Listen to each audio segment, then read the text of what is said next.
இந்த பொண்ணுக்கு தான் மேல சுத்தமா நம்பிக்கையே இருக்காது.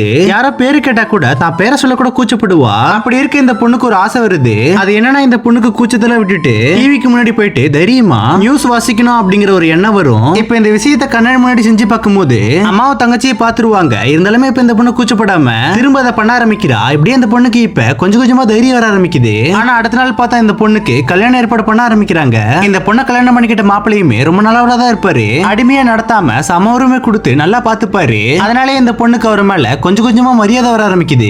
எப்பயுமே அந்த பொண்ணுக்கு சப்போர்ட்டா இருப்பாரு. தனக்கு தெரிஞ்ச எல்லாத்தையுமே தனக்குள்ள மட்டும் வச்சுக்காம அந்த பொண்ணுக்குமே சொல்லி கொடுப்பாரு. அதெல்லாம் பார்த்த பிறகு அந்த பொண்ணுமே அவர்கிட்ட எனக்கு நியூஸ் வாசிக்கிறது பிடிக்குன்னு சொல்லி அவர் முன்னாடி செஞ்சு காட்டுவா. அதை பார்த்த பிறகு அவருமே இப்ப அடுத்த நாள் அந்த பொண்ணு ஆடிஷனுக்கு அனுப்புவாரு. அந்த பொண்ணுமே அங்க போயிட்டு ஆரம்பத்துல பயத்துல ரொம்ப சுத்தப்புவா. அதனால அங்க இருக்க எல்லாருமே இந்த பொண்ணை ரிஜெக்ட் பண்ணிடுவாங்க. சுகமா இப்ப இந்த பொண்ணு வீட்டுக்கு வந்து நடந்த எல்லாத்தையுமே தான் ஹஸ்பண்ட் கிட்ட சொல்லுவா. அவருமே இந்த பொண்ணுக்கு ஆறுதலா முயற்சி மட்டும் கைவிட்டுறாதுன்னு சொல்லி ஊக்கப்படுத்துவாரு. அது மட்டும் இல்லாம புதுசா ஒரு ட்ரெஸ்ஸுமே கிஃப்டா வாங்கி கொடுத்து இதை போட்டுட்டு நாளைக்கு இன்டர்வியூக்கு போன்னு சொல்லுவாரு. இந்த பொண்ணுமே அதை போட்டுட்டு வரும்போது பார்க்கவே ரொம்ப ஸ்ட்ராங்கா இருக்க மாதிரி இருப்பா. அன்னைக்கு இன்டர்வியூக்குமே போயிட்டு இந்த பொண்ணு மத்தவங்களோட ரொம்ப தைரியமா சூப்பரா பண்ணுவா. அதனால இந்த பொண்ணு இப்ப செலக்ட் பண்ணிடுவாங்க. இந்த பொண்ணு செலக்ட் ஆனதுக்கு முக்கியமான காரணமே அந்த பொண்ணோட ஹஸ்பண்ட் கொடுத்த ஆறுதலும் நம்பிக்கையும் தான். இது உண்மையா இல்லையான்னு கமெண்ட் சொல்லிட்டு போங்க.